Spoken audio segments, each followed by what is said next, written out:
Welcome back to Tech with العربي. You're joined by me, Shahir Al-Kindi. And me, Richard Fitzgerald. And the headlines for today include Dubai launches a 370 million dirham fund to support startups in the UAE. The Prince of Saudi Arabia reconsiders his Twitter investment, and Apple's smartphone market share increased by 20%. So to get started with the first story, so Dubai launches a 370 million dirham fund to support startups. This was announced by the Dubai government, coming into effect as of June, with the objective of helping accelerate growth capital for startups, as well as the fund being managed by the Dubai International Financial Center, who are also contributing 15% to the fund. The government stated that the fund is set to contribute around 3 billion dirhams to the Emirati GDP during the implementation period, which will run for about 8 years, and is extendable for an additional 2 years as they see how things go. It will also create more than 8,000 jobs for emerging talents, and His Highness Sheikh Hamdan bin Mohammed bin Rashid Al Maktoum, Crown Prince of Dubai, also gave his approval, stating that the fund will spearhead economic diversification and ignite sustainable economic growth. He followed it by saying that we are committed to create a vibrant business environment and provide opportunities to promote excellence. Yeah, it's a big announcement. It was a couple of days ago, wasn't it? And I think a lot of things are coming together there. Firstly, like Dubai is very focused on startups and innovation and the future, and I think it's very clear from watching other economies of how a vibrant startup ecosystem can lead to better jobs, can lead to new SMEs, which part of the economy can lead to unicorns, can attract talent. There's so many benefits, and then innovation and embracing technology. So that's obviously part of the wider strategy. So why a fund? You know, a fund is typically, fund managers. And it's typically something that it's an investment vehicle, right, that would see a return. So, I don't think this is just a pot of cash that people can grab. Basically, it's a fund and it's managed by a DIFC, which is very vibrant in how they approach and attract startups with good licenses, and how they regulate, and a lot of fintech, and they also have their own accelerator and incubator down there as well, Hive, I think. So there's a lot going on there. I think it's fascinating as well that that the Crown Prince is backing this, because generally once Sheikh Hamdan backs something, it gets extra support and extra weight, and then it's thought through exactly with the different. How do you think that the fund is going to be moderated by DIFC? What do you think is going to be put in place? Well, I mean, we'd have to ask expert on how the breakup of the funds and what the criteria is, but generally, like, they would employ people who have experience of running funds and decide focuses on each year. If it's an 8-year fund, and if it's 370 million dirhams, there would be focus areas. Yeah. DIFC, you'd tend to think that there will be a significant amount of backing for fintech. They haven't really broken down whether it's new companies or whether it's existing startups that have second rounds and things like that. But His Highness is always supportive of startups. He outreaches and engages with the startup ecosystem a lot. So I think that this is a good fit, and I think it's interesting. He's obviously involved in initiatives like the Buy Future Foundation and things like that. So it's an exciting time. I think any startups do need capital, and they do need funds, and they do need access to capital, and they do need a good ecosystem around it. So anything like this is really supportive and really exciting. What do you think they're looking for exactly with the investments? What would be required from the startups? Yeah, I think anyone, the first question was related to where they would put their funds, whether the hot things at the moment in the region are fintech, but there's also, like STEM, the sciences area, there's, different, edtech and things like that. Like, there's different areas, transport has done well, e-commerce has done well, and different types of technology companies. I think there's a lot of room for growth in this region in software as a service and things like that. But so that could be the breakdown of the fund. In terms of how people approach it, I think, you know, generally you're raising money, right? So you approach different areas. When there's a fund like this, there's also the Hamad bin Rashid's Innovation Fund. I don't know if I have the exact acronym right, but that's kind of linked to the Dubai Islamic Bank. And there's funds there as well that help people, and there's criteria against that. So for example, if you apply for that fund and you get it, the funds are released, you know, monthly when you're paying your expenses. Yeah. And that's the way of controlling it. For example, if someone says that they're going to hire a team of 20 tech people in Dubai, then the funds would be allocated to pay those wages each month. Okay. But I get the sense that this one will be run a little differently. But there, you know, like all these things, there will be a good website. There'll be an application process. It'll be very clear how to do it. If it's starting in June, you know, it's a nice summer project for people who want to raise money. And with the uncertainty that comes with startups and the volatile nature, I guess, how will this be moderated or put in place, basically? How are they going to reassure that the right steps are being taken by the startups? Yeah, I think, you know, a lot of startups fail, like the percentage is high. And, you know, generally if a fund is involved, and the word accelerator was used there, so they would be very much involved. And it's almost like an incubator, like the startups would be based in DIFC, and they'd be moderated quite frequently and supported. And, you know, it's almost like having a board from the start. There'll be at least quarterly sort of meetings and things like that. And, you know, I don't think it's something that could be abused, really. Can it fail? Yeah. But I don't think, you know, it will fail for the wrong reasons. But yeah, you know, I think it will fail because for the reasons that startups fail: product market fit, all these different dynamics that are needed, and timing and things like that. All right, thank you. And what would you do if you had a startup idea? I'm still figuring it out. You can't think of one thing? No, not at the moment. Really? I'm figuring anything, it out. like anything. Moving on to our second story. So as of Thursday. Yeah. So basically, like, the second story is all about the Twitter acquisition. Where the Prince of Saudi Arabia has joined Larry Ellison and Binance by investing into Twitter. So initially, the Saudi royal Prince Al-Walid bin Talal bin Abdulaziz Al Saud rejected the offer made by Elon Musk for $54.2 American per share, clarifying that as one of the largest and long-term shareholders of Twitter, he doesn't necessarily believe that it adds up to Twitter's value. And he then reconsidered the offer as of Thursday, and he shared his excitement through Twitter, saying, "Great to connect with you, my new friend.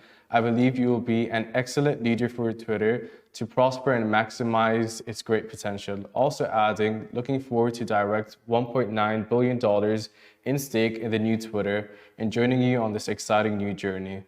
Earlier on Thursday, Musk also revealed in a filing for SEC, in one of his SEC filings, that he managed to secure more than $7 billion in funding with the intention of taking Twitter private. What were your initial thoughts when you heard about the Prince reconsidering? Well, firstly, this whole story is wild. Yeah. Like, there's just a lot to it. I think no one took Elon Musk seriously. Why? Because he famously said and got in trouble for saying that he was going to take Tesla private a couple of years ago at $4.20 a share or something like that. So no one really knew what he was at, whether he was a passive investor, whether he was joining the board and then he went off the board. Like, people know what a genius Elon Musk is, and you know, maybe he doesn't think things through like other people, but he's one of the biggest users on Twitter. He's got over 80 million followers, and he actively uses it, and and it's a passion project for him. But Elon Musk doesn't do things just as toys, right? Like, you know, people are like, "Oh, you're saving the planet with eco-friendly cars or transport, and you're taking us to another planet as well. So why are you messing around with 100, whatever it is now, 288 characters or whatever?" But why? Because the reason he justifies it is he fundamentally believes that it's part of, you know, freedom of speech, and it's part of communications, and it's part of how it's toxic and how it can change that for how humans can kind of get on better with each other. So that's his rationale of going into this. But he's not doing this as a like, let's just do this for the good of mankind. Like he's a very good businessman, and Twitter went public 10 years ago, and its share price hasn't changed. It was like $30-$40 10 years ago. It's $30-$40 now. It's up to $50 last night, and he put the offer in for $54. They make about $4 billion a year. Facebook makes $100 billion, $120 billion through advertising. It's, for what it is, it's really under monetized. And he thinks he can extract a lot of value. So Prince Al-Walid, when he heard that Elon Musk is taking it private, he was like, no. Yeah. Right? Like, you're not taking it private. It's $40 a share. I know how valuable this asset is. Yeah. So don't take it private because I'm not selling my shares. Because what happens when if the board approve it, and the 9 or 12 people on the board approved his takeover for 44 billion or whatever it was, and he said 9 or 12 billion, but he had to raise that from external people. Okay. So then he's taking it private. He delists it off the stock market. Every shareholder kind of has to accept that $54 per share. Yeah. So if they came in, Twitter went to as low as, Twitter was down in the 20s for years, right? So if they came in early on the shares, they're like a premium and whatever, but they can't reinvest in Twitter. So when he saw this, he was kind of like, A, I think it's got more value. I don't want to sell out now. B, I'll have no role in the future of this. And I kind of like being involved in Twitter. I've been a backer of it from day one. Yeah. So but the reason he's changed is because Elon Musk needs funding. And the prince is allowed now as part of the private funding.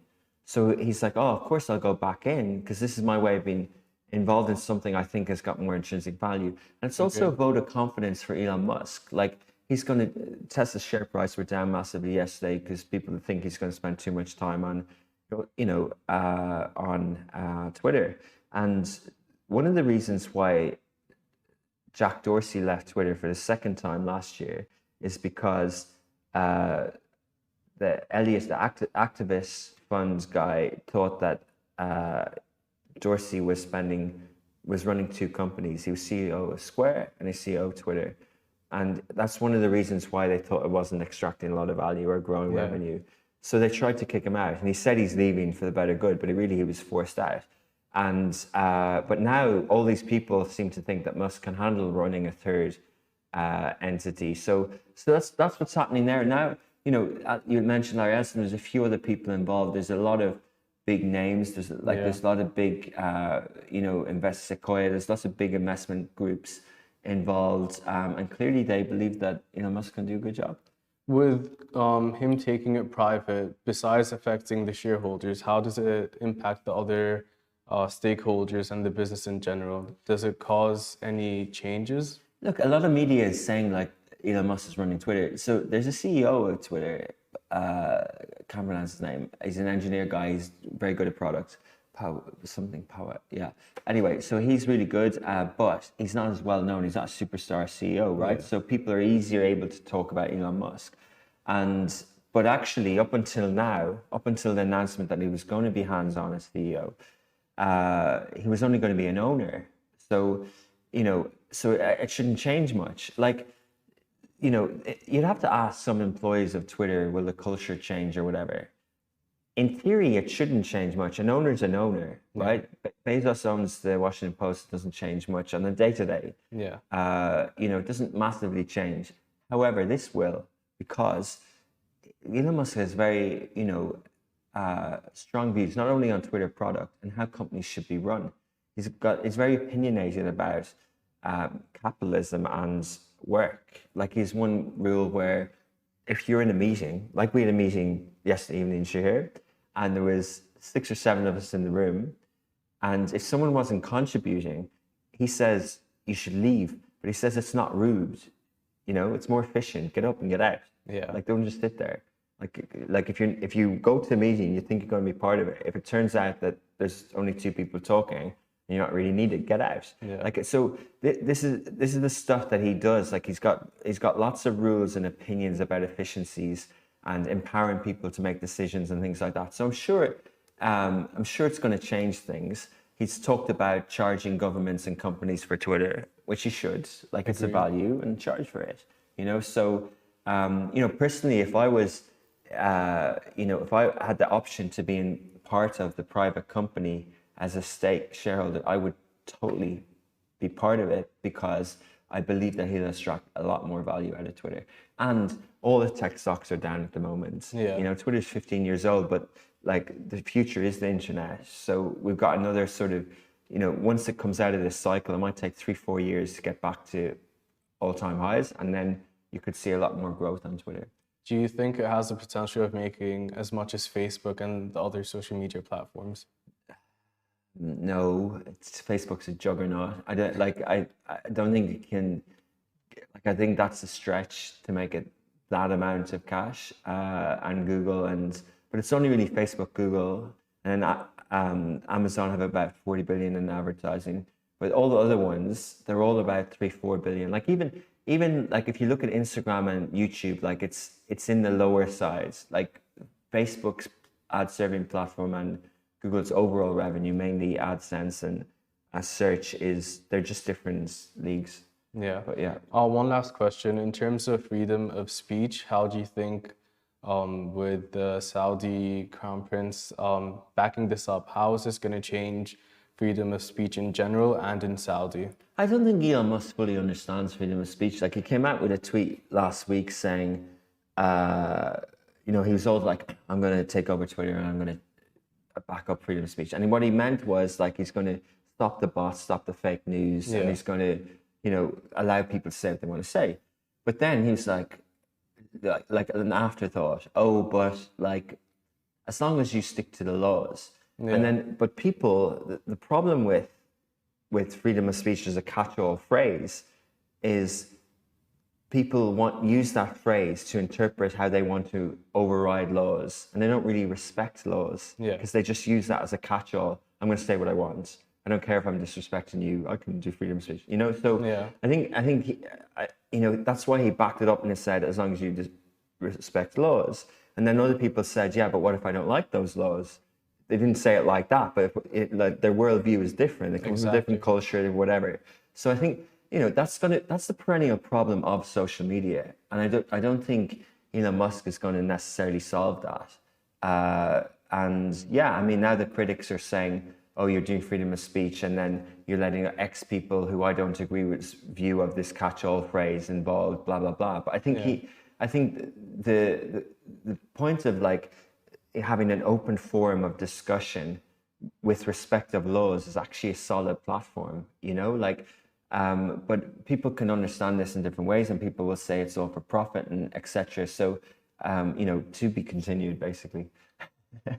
Fingers crossed to see how it goes. Yeah. All right, moving on to our last story. Apple's smartphone market share increased by 20% in Q1 of 2022, which is 15%, which is in comparison to last year, 15% in Q1 of 2021. And Samsung came in second, where its market share increased by 9.09% from last year. In the report produced by Berga, they elaborated that the growth is likely due to a few factors, including disposable income, development of telecom infrastructure, and the emergence of budget-specific smartphones. We've seen in the past a bunch of different iPhone ranges come out, and with Apple events, and they have basically different budgets for different phones for different people's budgets and different considerations that come with it. That being said, the smartphone market is still facing its fair share of challenges, including shortage in production components, price inflation, and overall economic instability. With shortage in supplies being the main hurdle in the market, this can be addressed by moving the manufacturing process in-house. Earlier you were saying that 20% is a big jump, but it was 15% at the same time Q1 last year. Yeah, market share is a hard thing to get when you already are a dominant player in the market. I think, you know, their Q1 numbers are good, yet their share price was down 5 or 6% last night. Yeah. You know, the stocks took a tumbling yesterday. They were up the day before Apple. Apple's a great company. Like, we saw Apple, when, you know, Tim Cook took over 10, 12 years ago, Apple was a good company, a great company, but now it's just continued, and it's the value extracted for investors over the last sort of 5, 6, 7 years has been incredible. Yeah. Famously, Warren Buffett started buying shares of Apple. He owns about 5 or 6%. He did that because after Steve Jobs passed away, when Tim Cook took over, they started paying out dividends. So when someone's paying out dividends and it's got a lot of cash, Warren Buffett likes it. So he's getting a lot of dividend. And in the last week's Berkshire Hathaway shareholders meeting, the famous one where a lot of people go to Omaha and they listen to Warren Buffett and name escapes me. Warren Buffett and his partner, it'll come to me. So they talk through everything, and Warren Buffett revealed that when the share price dropped in Q1 for Apple, he started buying more shares, 3-4 days, and then it went back up. So he stopped buying. So like he's doing dollar cost average, like he's doing things that basic investors should do, but he's doing it at a massive scale, because when he's got, say, 100 billion cash lying around, and he can deploy that cash, and he's got B-class shareholders of Berkshire Hathaway. So he's trying to buy things that he sees value in, and I'm sure if the price was right yesterday, he'll buy more Apple shares. Like it's a juggernaut. It's not going anywhere anytime soon. But again, the history of companies and the top 5 market cap in the world changes every 20 years. So, you know, and Tim Cook's due to step down soon. There's rumors are the next products he's going to introduce, whether it's a glass or a car or whatever. But yeah, what do you think? Are you an Apple fan? Definitely. I don't think there is anyone who isn't, but I think the increase in market share does come from the range that they've provided. They are typically more expensive phones, which means that them having all this range hits different incomes and people that can afford the not lower end phones, but the cheaper phones basically. Yeah. And with the market being so saturated with different competitors, or realistically there isn't many besides Samsung, people are noticing what can be provided through Apple that can't be in other places. Yeah. But that being said, there are phones on the lower end price-wise who have maybe a better camera or different features that aren't available with Apple, but people do stay committed and loyal due to the accessibility that comes with it. There are a lot more smartphones now, a lot more manufacturers coming on. It's like automotive, you know. Yeah. Suddenly there's like 20, 30 different car companies or whatever that you can choose from, and if not more. And, you know, I think smartphone in the future will go down that route. Like, you know, we're talking about wearables and headsets and things like, so, you know, so that's why I'm surprised. It's good. Obviously the company's doing well, but market share is a hard thing to do when markets are mature. Yeah. If there's only 1 or 2 players and the market's going like that, if it's an early market, you know, you can kind of take big chunks quite quickly, like kind of first mover. But yeah, fair enough. Good progress by Apple. And yeah, I need to upgrade mine soon, actually. I think that's a couple of years old and I can just feel it slowing down. That's one of their tricks, isn't it? I was going to say, that's how they get you. That's how they get you. Yeah. Richard, thank you so much for joining us today. Hala will be back with you next week on Monday, and that's it from us on Tech Bilarabi. Tech Building Lazy this week. Espoa. Yeah. Only until next week. All right. Thanks guys. Thank you.